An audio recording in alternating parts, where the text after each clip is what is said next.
My New York conference family. Less than 2 weeks ago, we struggled to wrap our brains around the tragic shooting that took place at a Tops grocery store very close to home in Buffalo, New York. And that same weekend, we shed more tears for victims of a shooting at a church in Laguna Woods, California. And now here we are, shocked, stunned, and crying again after 2 teachers and 19 children, mere babies, gunned down in their classroom in Texas. As a mother, my heart just breaks. And I find myself asking, how long, Lord, how long? Friends, I have watched as clergy in upstate New York and now in these other locations, all of us having to reach deep down within ourselves and find a bit of hope and then try and share that with others in our pews. When it just seems like every time we turn around, there's another one of these tragedies. And just like many of you, I know we grow wearier by the day. But that's where our faith comes in. Our faith is rooted in divine love, liberation, and justice. Because we serve a God who does not stand for evil, but instead prepares tables in the presence of our enemies. One who loves us in the midst of the unthinkable and comforts us through the unspeakable. We are all understandably drained, but let us not forget that all around us, God has dispatched bands of angels that also shine their light in this life with immeasurable amounts of good. We've witnessed some of that in the responses in Buffalo and California and Texas. We simply cannot ignore the brightness of God's faithfulness in the wake of all of these tragedies.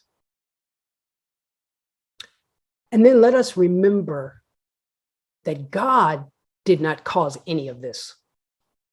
No, hate-filled rhetoric, racist extremism, and lackadaisical gun laws, these are man-made problems. And it will take all of us to stay diligent and determined to not back down in the fight for love and justice. But then we also cannot allow these things to tear us apart. See, this is exactly why we are people of faith. We trust God to uphold us on every side and to give us one more breath after one more breath when these horrors literally try to take our breath away. We know that at least 2 of these recent shootings were racially motivated. So to my siblings of color, I say, do not despair. For the Bible tells us that we are fearfully and wonderfully made. We are God's people and the sheep of God's pasture. We must hold on despite the whipping winds of racism and the sins of white supremacy. God is on our side. And then we must also continue to lock arms with our allied siblings of Euro descent. And together, we keep fighting the good fight. Because racism is not a solo act, and thus neither is freedom. So please trust that we are bound together for just such a time as this.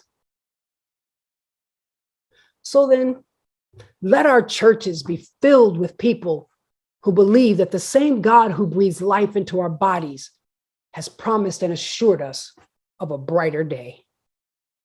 Yes, we are crying. We lament.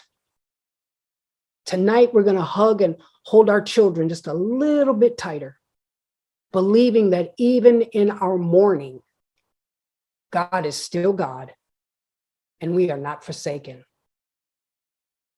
Friends, this world needs God's love.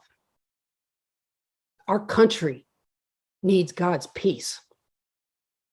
And Buffalo, Laguna Woods, California, and Uvalde, Texas, needs God's comfort and compassion.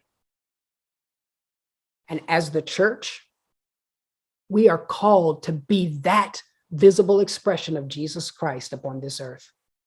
May God bless us and keep us strengthened for the weeks and the months that lie ahead. Ashe, and may it be so.